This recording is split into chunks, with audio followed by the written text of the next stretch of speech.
Hey folks, my name is John Serwin and this is my kitchen. Welcome. Today I'm going to show you how I made this. Homemade Pico de Gallo. Made out of what? 4 simple ingredients. Cilantro, onions, lime juice, tomatoes. Coming on up, so stay tuned. Alright, in order to start out our Pico de Gallo, I used to use Roma tomatoes, plum tomatoes, beefsteak tomatoes. Lately, I have been on a kick of cherry tomatoes. I don't know why it's kind of a pain to cut them all, but I don't know, the flavor lately has just been fantastic. Maybe because it's wintertime here in Chicago, and I don't know, the cherry tomatoes or grape tomatoes actually taste really good compared to everything else. So yeah, whole container, what is this, 10 ounces of cherry tomatoes. Just go ahead, cut them all up, dice them all up, and into the bowl they'll go.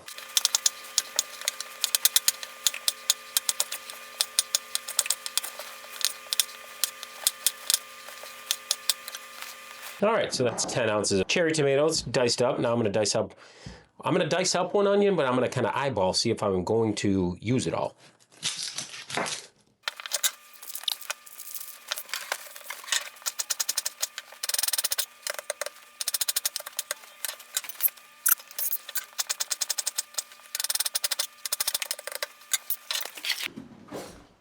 All right, so now I have a little bit of the onion still off to the side. I'm gonna just go ahead and give this a mix up, see what it looks like when it's kind of incorporated. And I think that's enough onion in there for me. I guess it'd be about 2 parts to 1 part, right? So 2/3 of a cup, if you want to think of it that way, 2/3 of a cup of tomatoes to 1/3 of a cup of onions. But yeah, we're actually gonna save these off to the side, and if we do need them, we can always add them back in. Next, we're gonna go in with salt. Gonna kind of eyeball it as I go. That should be good for now. And then we are gonna take the juice of half of a lime. So back into my juicer right here, or yeah, citrus squeezer. Juice 1/2 of a lime. And remember, we could always add more. A lot of the things I do is to taste, so I always start out. It's way easier to add than to take away.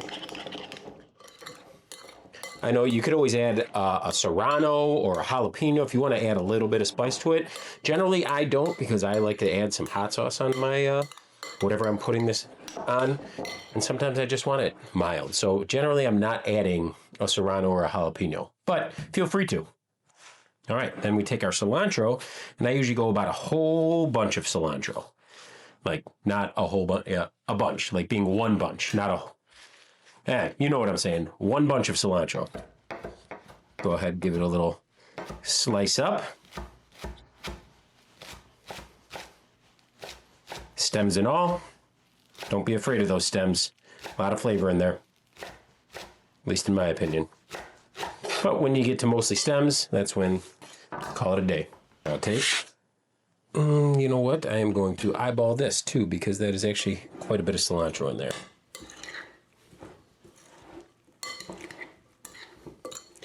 I really enjoy cilantro. I know there are, like 10% of people out there that think it tastes like dish soap. It's some sort of like genetic mutation or whatnot. But yeah, this right there is looking pretty good. I'm going to go ahead and add a little more cilantro because, like I said, I like it. Smells delicious in here, fresh. Well, actually, it's February in Chicago. That's why I guess I use the cherry tomatoes, because right now those are the best ones I could find. Everything else is just not so great. And there you go. There you have it. Let this go ahead and throw it in the fridge for a half hour and let the flavors meld together. Give it a taste, see if it needs any salt, extra lime, any extra ingredients. There you go. Easy, quick Pico de Gallo. All right, it's been about an hour. We're gonna go ahead and give our Pico de Gallo a look-see here. Grab a spoon, give it a little mix up. Let's see. I gotta make tortilla chips next. That's what I gotta do, so have something to dip in this. But you know what? I always just, try it out with my spoon, right? Give it a shot here. Man, it's just fresh, bright, acidic, salty.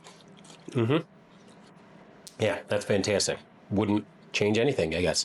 A little bit more salt, a little bit more lime maybe, just before you're ready to serve. But yeah, there you go. Little homemade, almost spilled it all over the place, huh? Homemade Pico de Gallo. That simple. What, 4 ingredients? Have it all into the description for you. And thanks for coming by. And just remember, you're making food out of ingredients until you sit down and share them with ones you love. Then it's a meal. All right, folks. Thanks for coming by. I appreciate it greatly. Till next time.